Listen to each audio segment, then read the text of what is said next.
Back on SportsBit, 5 great minutes with Jimmy Vaccaro, bookmaker for over 40 years. He's at the South Point here in Las Vegas. Follow him on Twitter at Jimmy Vaccaro.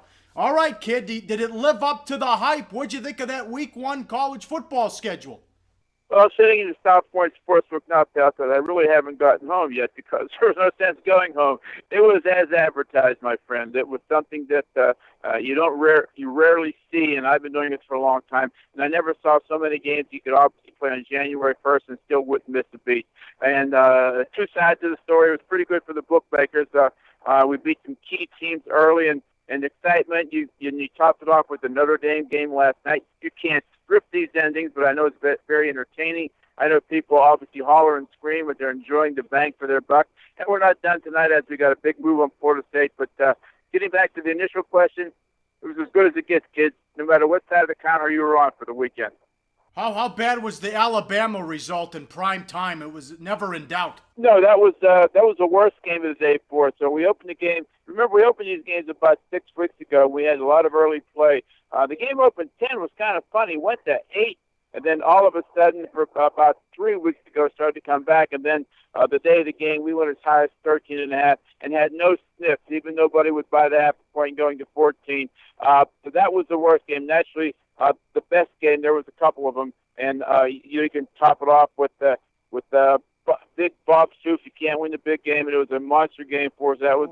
That's what we call a sweeper, buddy. We win the side, totals, teasers, and money lines. So it was a very, very big win for us. Yeah, Scoop Jackson on Houston. Are you buying the hype? Would you like to see Houston in the playoff if they can run the table? No, because it's still not a marquee team.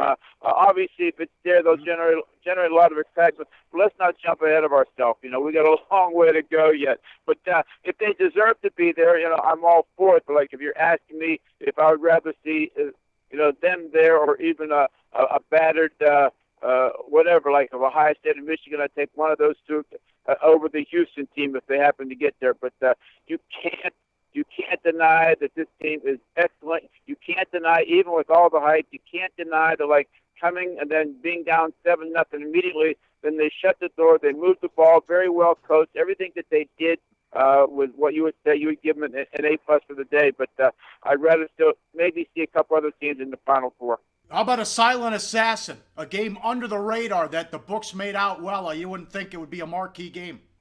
There was a couple of them there. We actually did real good on the two big favorites. There was a lot of money. There was a lot of money on the dog with Bowling Green. It sounds hard to say because you would think it'd just be overpowered, but with the number so high, we went as low as 26.5. It was a very, very big game for us, and there wasn't a lot of buyback on the minus, even on the parlay. So you would actually say that the Ohio State covering was a very good game for us, although it didn't look like it would be because of the way that the money moved early. Did you clean up on Clemson? And what was Sweeney doing? The kid runs out of bounds and he doesn't kick the field goal.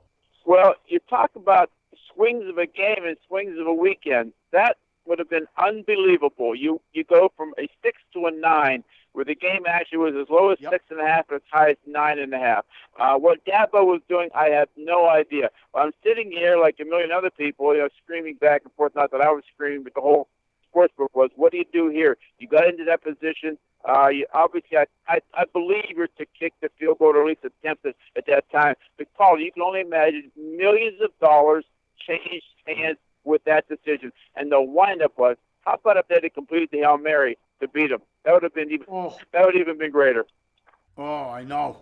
I can't believe that. The kid runs out of bounds and Auburn's out of timeouts. He passes on the field goal and it comes down to the Hail Mary. You're right about that. What'd you think of the Bradford trade as the Vikings now pick up Bradford? Did you adjust Super Bowl odds or what are you doing with the Vikings and the Eagles now? We haven't really changed much with the Vikings and Eagles. Here's something that's a little strange. Remember, we put up these NFL lines. We were as high as 3.5. That was with Bridgewater in the game, and naturally all the bad news came from the Minnesota Vikings.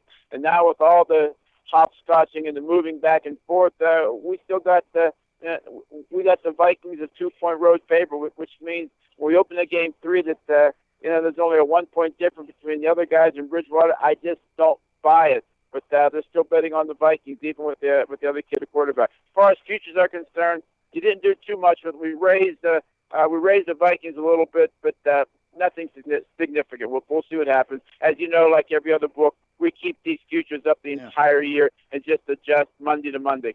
Your joint is always packed. It's always crazy at the South Point, standing room only. Where do all these people get the money? Because it's every year the handle goes up and it gets crazier and crazier. People can't get enough of football. I think it's two things. First of all, you can't script these endings. You can't you can't go to a movie and have more fun. You can't go for 4 hours and invest $50 or $75 and have all this excitement going for it. And the other thing is, Paulie, you can't believe the endings. You know, forget all the big networks doing promotions on these games. All they have to do is show these kids playing.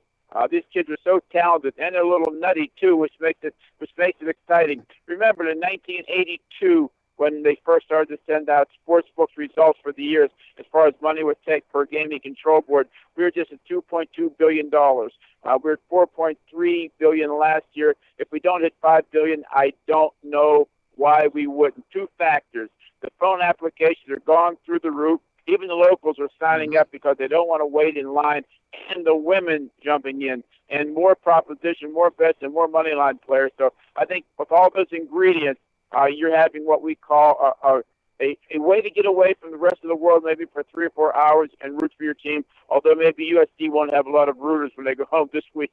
Well said. You're the best. Thanks for 5 great minutes. We'll talk to you next week, sir. Hey guys, for the full video, go to sbrpicks.com. So we're giving you picks every day, and you're probably making your own as well. Be sure to participate in SBR's weekly Twitter Bankroll Challenge. Just post your picks on Twitter with @SBRSportsPicks and the hashtag BetSBR before 1 p.m. Eastern Standard Time every day, Monday through Friday. We'll be betting your picks, and if the bankroll is positive at the end of the week, you could win the profits. Picks must be of events taking place that day and available in at least one of the major sportsbooks shown in our Best Sportsbooks page.